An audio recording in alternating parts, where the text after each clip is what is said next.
सबका जय मसीह की। प्रिय भाई बहनों, आज हम परमेश्वर के वचन से देखेंगे जो हमारे जीवन के लिए बहुत लाभप्रद है। प्रियो, अगर आप इस वचन को सुन लेंगे तो आपके जीवन में बहुत परमेश्वर शांति देगा और जीवन आपका बदल जाएगा। हम देखते हैं प्रियो, हम वचन को पढ़ते हैं लेकिन समझ में नहीं आता है कि वचन क्या समझा रहा है। देखेंगे प्रियो, लूका की पुस्तक उसका 18 अध्याय उसका 12 आयत में लिखा है कि मैं सप्ताह में 2 बार उपवास रखता हूँ। मैं अपनी सब कमाई का 10वां अंश भी देता हूँ। आमीन। प्रियो, यहाँ पर एक धार्मिक व्यक्ति है जो अपने ऊपर बहुत भरोसा रखता है और दूसरे को तुच्छ जानता है, लेकिन प्रियो अपने धर्मी होने के कारण वो परमेश्वर से प्रार्थना करता है। 2 लोग हैं, दोनों लोग परमेश्वर के भवन में प्रार्थना करने गए, लेकिन जो एक फरीसी था वह अपने आप को धर्मी समझता था और परमेश्वर से प्रार्थना इस प्रकार किया। अगर 11 पद में पढ़ते हैं तो लिखा है कि फरीसी खड़ा होकर अपने मन में यूँ प्रार्थना करने लगा कि हे परमेश्वर, मैं तेरा धन्यवाद करता हूँ कि मैं दूसरे मनुष्यों के समान अंधेर करने वाला, अन्यायी और व्यभिचारी नहीं और न इस चुंगी लेने वाले के समान हूँ। प्रियो, एक धर्मी व्यक्ति जो परमेश्वर पर बहुत भरोसा रखता था और उससे बढ़कर के अपने ऊपर धर्मी बन रहा है और परमेश्वर से प्रार्थना करता है कि हे प्रभु, मैं सप्ताह में 2 बार उपवास करता हूँ और अपने कमाई का 10वां अंश भी देता हूँ। प्रियो, बहुत बड़ी बात है कि हम परमेश्वर के वचन को सुने, लेकिन प्रियो जब उसने ये प्रार्थना किया तो परमेश्वर ने उसकी प्रार्थना को नहीं सुना। प्रियो, इतना धर्मी था, धर्मी बन रहा था, फिर भी परमेश्वर उसकी प्रार्थना को नहीं सुना। हम भी आज हैं, अपने आप को धर्मी समझते हैं, लेकिन प्रियो हम परमेश्वर के वचन को अगर नहीं सही रीति से जानेंगे और नहीं जानते हैं तो आप भी प्रार्थना करते होंगे और परमेश्वर आपकी प्रार्थना को नहीं सुनता है। उसकी प्रार्थना को प्रियो नहीं वो सुना परमेश्वर, बल्कि जो चुंगी लेने वाला व्यक्ति था वो पापी था और परमेश्वर से वो एक ही बार प्रार्थना किया। देखिए प्रियो, दोनों प्रार्थना में कितना अंतर है। वो अपने आप को धर्मी समझा के हे प्रभु, मैं कोई पाप नहीं किया हूँ, मैं बहुत अच्छे मार्ग पर चलता हूँ, सच्चाई के मार्ग पर चलता हूँ प्रियो, लेकिन उसकी परमेश्वर नहीं सुना। आखिर क्यों? और जब वो चुंगी लेने वाला व्यक्ति था वो कभी अपने आप को धर्मी नहीं समझा, वो परमेश्वर से प्रार्थना किया। 13 पद में कहता है, लिखा है कि परंतु चुंगी लेने वाले ने दूर खड़े होकर स्वर्ग की ओर आंखें उठाना भी न चाहा, वरन अपनी छाती पीट पीट कर कहा कि हे परमेश्वर, मुझ पापी पर दया कर। प्रियो, परमेश्वर से वो अपने आप को कहा कि हे परमेश्वर, मुझ पापी पर दया कर।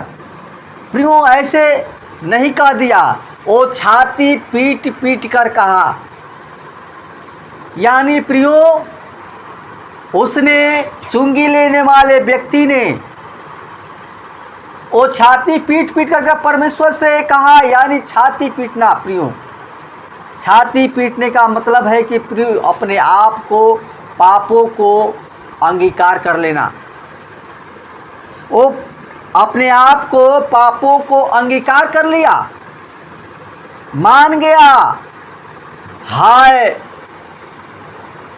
हाय हाय कर रहा है, रो रहा है, अपने पाप पर वो पछता रहा है और कहता है कि हे प्रभु, मुझ पापी पर दया कर।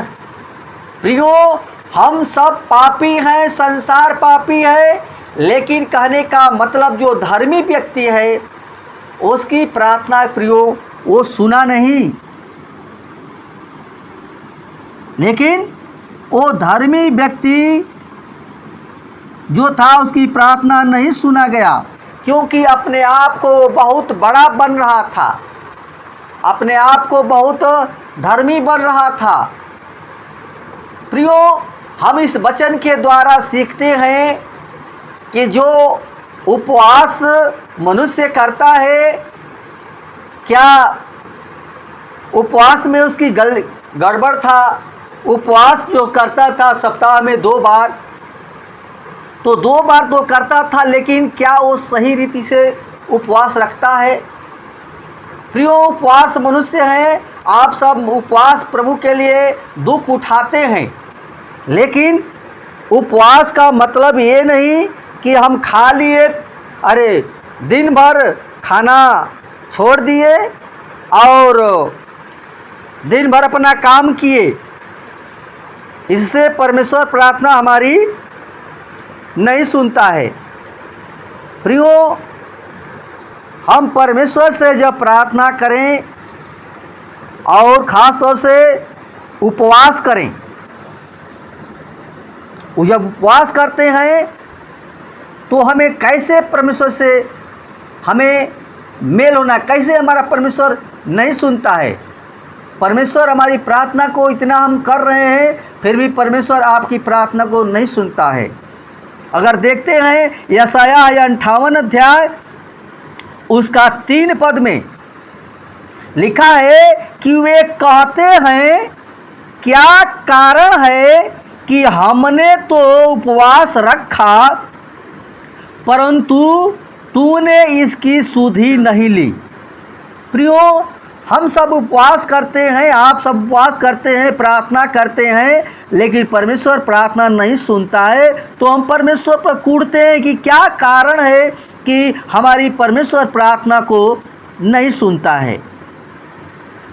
प्रियो, ये भी कहता है कि हमने दुख उठाया, यानी उपवास करता है तो वो दुख उठाता है, उसके लिए कहता है हमने दुख उठाया परंतु तूने कुछ ध्यान नहीं दिया। परमेश्वर से कह रहा है कि तूने कुछ ध्यान नहीं दिया। लेकिन प्रियो, ये बात जो है वो कहता है, लेकिन बाइबल ये समझा रहा है कि कहता है कि सुनो, उपवास के दिन तुम अपनी इच्छा पूरी करते हो और अपने सेवकों से कठिन काम को कराते हो। प्रियो, वचन ये समझा रहा है कि हम उपवास करते हैं तो केवल अपनी इच्छा पूरी करते हैं। इतना प्रियो, हम उपवास करते हैं और प्रभु के लिए दुख उठाते हैं, लेकिन जो करना चाहिए वो उसको हम नहीं करते हैं। बस हम दिन भर खाना नहीं खाते हैं और अपना दिन भर अपना काम करते हैं। तो किसकी इच्छा पूरी होती है? आपकी इच्छा पूरी होती है, परमेश्वर की इच्छा पूरी नहीं होती है। लेकिन हमें प्रियो परमेश्वर की इच्छा को पूरी करना है। परमेश्वर चाहता है कि तुम जब प्रार्थना करो, जब उपवास रखो, तो प्रार्थना करो, बाइबल पढ़ो।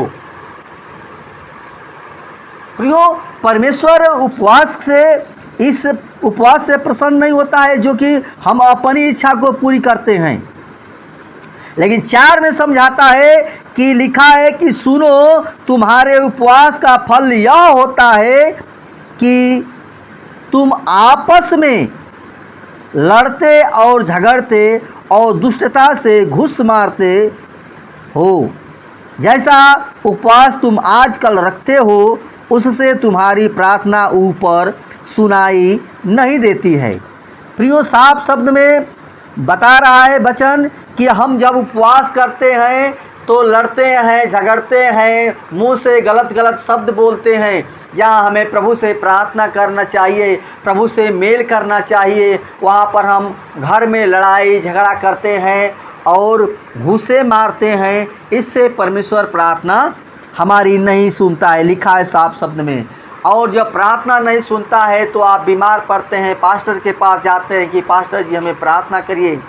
लेकिन आप लोग परमेश्वर के दास को कठिन कठिन काम कराते हैं प्रियो। लेकिन अगर आप इस वचन को समझ गए तो प्रियो, आपको पास्टर साहब के नहीं बल्कि यीशु मसीह के आप पास जाएंगे और प्रभु से प्रार्थना करेंगे और परमेश्वर आपकी प्रार्थना को सुन लेगा। आमीन। इसलिए प्रियो, हम परमेश्वर पर भरोसा रखें। 5वां कहता है कि जिस उपवास से मैं प्रसन्न होता हूँ, अर्थात जिसमें मनुष्य स्वयं को दीन करे। क्या तुम इस प्रकार करते हो? प्रियो, परमेश्वर किस उपवास से प्रसन्न होता है? वो कहता है कि तुम अपने आप को दीन करो, दीन बनो। प्रियो, यही नहीं आप समझते हैं कि दीन का मतलब क्या होता है? दीन का मतलब होता है प्रियो अपने आप को शून्य कर देना। प्रियो, ये परमेश्वर जो है ये शरीर बनाया है, उसका बनाया हुआ है और यही मांगता है, पहला शरीर, तन, मन, इसके बाद धन मांगता है। तीनों मांगता है। हालांकि सब कुछ उसी का है, इस पृथ्वी पर किसी का कुछ है नहीं, लेकिन फिर भी मनुष्य वो देने के तैयार नहीं है, अपने आप को धर्मी समझ रहा है। तो प्रियो, ऐसे उपवास से परमेश्वर प्रसन्न नहीं होता है। इसलिए प्रियो, हमको परमेश्वर से अगर उपवास करना है तो हम दीन बन जाएं, नम्र बन जाएं, प्रभु के सामने अपने आप को शून्य कर दें, यानी सब कुछ परमेश्वर को दे देंगे।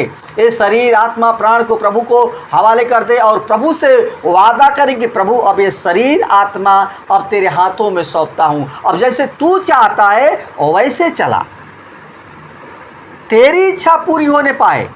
परमेश्वर की प्रियो इच्छा पूरी करेंगे तो परमेश्वर भी आपकी हर एक इच्छा को पूरा करेगा। आमीन। इसलिए प्रियो, परमेश्वर से जब हम प्रार्थना करें तो अपने आप को दीन करें। क्या तुम इस प्रकार करते हो? हम नहीं करते हैं प्रियो। और वही धर्मी व्यक्ति जो था, फरीसी था, वो अपने आप को धर्मी बना लेकिन दीन नहीं बना।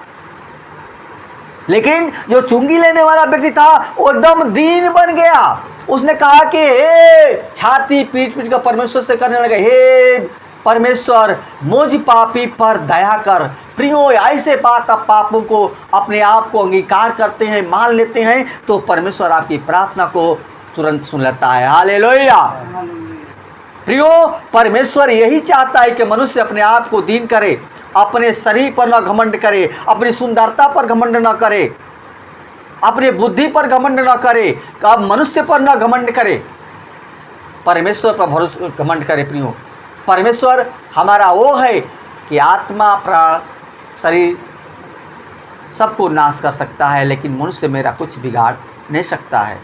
इसलिए प्रियो, हम चाहते हैं कि वचन को प्रियो अपने हृदय में बसाएं और इस वचन को समझें कि हमें कैसे परमेश्वर आपकी प्रार्थना नहीं सुनता है। परमेश्वर सबका है, हम सबका है, सबसे प्रेम करता है, तो परमेश्वर आपकी प्रार्थना क्यों नहीं सुनेगा। आप कमेंट करते हैं कि सर हमारे लिए प्रार्थना करें, पास्टर जी हमारे लिए प्रार्थना करें। अरे प्रार्थना तो आपकी भी परमेश्वर सुनेगा, लेकिन परमेश्वर के सामने दीन बनो तो परमेश्वर आपकी सब इच्छा को पूरी करेगा।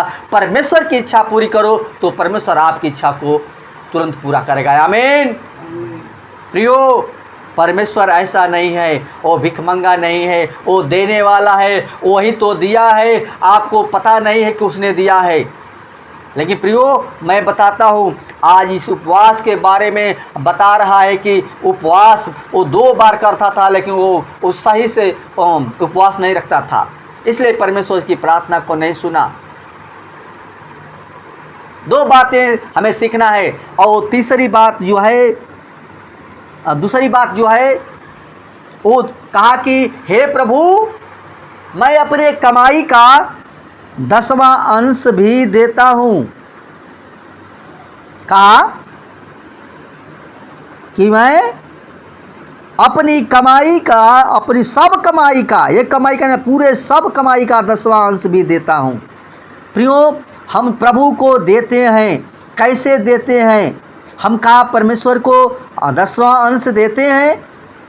तो प्रियो, हम देखते हैं मलाकी 3 का 8 पद में लिखा है कि क्या मनुष्य परमेश्वर को धोखा दे सकता है? पर देखो, तुम मुझको धोखा देते हो और तो भी पूछते हो, हमने किस बात से तुझे लूटा है? 10 मांस और उठाने की भेंट में, 10 मांस और उठाने की भेंट को कहता है प्रियो, हम परमेश्वर को धोखा देते हैं। और 9 में लिखा है कि तुम पर भारी श्राप पड़ा है। प्रियो, वो श्राप जो है परमेश्वर का पड़ा है, जो हमसे 10वां अंश लेता है।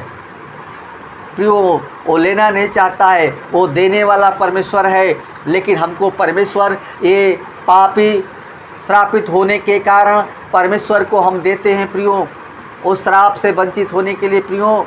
और परमेश्वर वो कहता है कि तुम जो भारी श्राप पड़ा है, क्योंकि तुम मुझे लूटते हो, वरन सारी जाति ऐसा करती है। इसलिए प्रियो, 10 पद में सारांश सबका उत्तर है। कहता है कि सारे 10 मांस भंडार में ले आओ, कि मेरे भवन में भोजन वस्तु रहे। और सेनाओं का यहोवा यह कहता है कि ऐसा करके मुझे परखो कि मैं आकाश के झोंके तुम्हारे लिए खोलकर तुम्हारे ऊपर अपरंपार आशीष की वर्षा करता हूँ कि नहीं। प्रियो, परमेश्वर का वचन ये कहता है कि तुम मुझे परख करके देखो पहले। प्रियो, वो हमारा परमेश्वर देने वाला है, और वो देता है तो अच्छा चीज़ देता है, अच्छी वस्तु देता है। इसलिए प्रियो, हम परख करके हम देखें हैं, जाने हैं परमेश्वर हमें देता है। प्रियो, आज आप नहीं समझते हैं, लेकिन मनुष्य आज अपने समझ का सहारा लेता है, अपने सामर्थ्य पर भरोसा रखता है और कहता है कि मैंने कार्य किया है तब। लेकिन प्रियो, परमेश्वर जब चाहेगा तभी ये काम हम कर सकते हैं, अन्यथा नहीं। अभी हाथ पैर बंद कर देगा, किसी काम का नहीं रहेगा, तो आप क्या कर सकते हैं? इसलिए प्रियो, सारा इज्जत, महिमा और गौरव प्रभु यीशु मसीह को दे। वही हमें सामर्थ्य देता है, वही हमें शक्ति देता है, वही चंगा करता है, वही उद्धार करता है, वही हमको जीवन देता है। प्रियो, इस प्रकार वचन के द्वारा परमेश्वर सबको आशीष प्रदान करे, और इस वचन के द्वारा प्रियो परमेश्वर के सामने दीन बने, और दीन होकर अपने आप को, पापों को अंगीकार कर लेंगे, मान लेंगे। जैसे कि चुंगी लेने वाले व्यक्ति ने कहा कि हाँ, छाती पीट कर कहा कि हे परमेश्वर, मुझ पापी पर दया कर। पापी को यानी पापों से क्षमा मांगना प्रियो, कहने कि प्रभु हमारे पापों को प्रभु जी क्षमा कर दे। सच्चे मन से, सच्चे हृदय से परमेश्वर को पुकारेंगे, परमेश्वर आपकी प्रार्थना को सुनेगा। आमीन। आइए हम आप लोगों के लिए प्रार्थना करेंगे। धन्यवाद धन्यवाद धन्यवाद हे पवित्र परमेश्वर, सेनाओं के यहोवा सृष्टिकर्ता परमेश्वर, सचमुच प्रभु जो अपने पापों को अंगीकार कर लेता है, हालेलुया, उसका तू सुन लेता है पिता परमेश्वर। तू महान सर्वशक्तिमान परमेश्वर है पिता, और तेरे सामने कोई टिक नहीं सकता है पिता।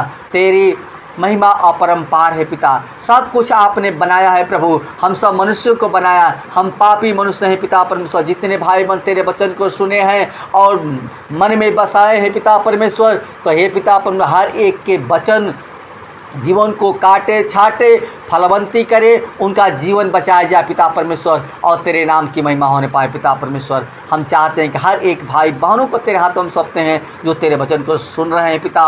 ओ प्रभु जी, हम चाहते हैं उनका जीवन बचे, अनंत का जीवन प्रभु बचाने के लिए तू आया यीशु मसीह। इसलिए प्रभु हर एक भाई बहनों को तेरे हाथों में सौंपते हैं, इस वचन के द्वारा प्रभु बहुतायत आशीष प्रदान करना। धन्यवाद प्रभु, हम प्रार्थना सुनने के लिए कोटि कोटि धन्यवाद। जैसे मुर्गी अपने बच्चों को पंख छिपा कर रखती है, उसी प्रकार रक्षा रखवाले तेरे स्वर्गदूतों की नाई उसको दुआ यीशु के नाम से मांगते हैं, सुन और दया से कबूल करें। आमीन आमीन आमीन।